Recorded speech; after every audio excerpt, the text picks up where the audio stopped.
So in this video, I'll be teaching you on how to install and set up the RasDesk server. So basically, first you need to open any web browser or search engine. Just like this, I'm using Google. So after you open any web browser or search engine, just utilize their search bar right here or just right here on the top. Just simply search for the RasDesk. And when you search on it, you will see this page, and for you to able to install that, you will click this first URL and you will redirect to this page. And once you scroll it down, you will see the download button right here and the self-hosting.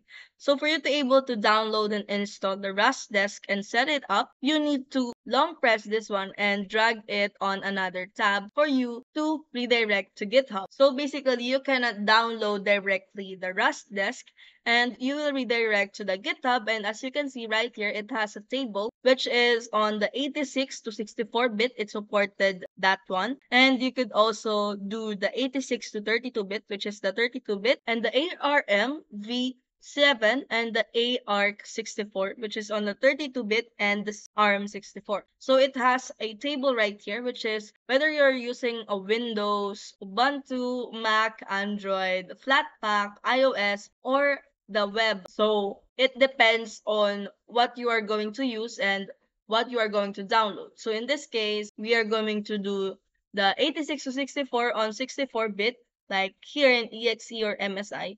You just have to click on that one and wait until it downloads right here on the top, and click on the run button when you see it is already download. Then you could now set it up. So that's how you set up and install RasDesk in PC. So if you find this video helpful, don't forget to smash that like button and subscribe so you never miss a new video.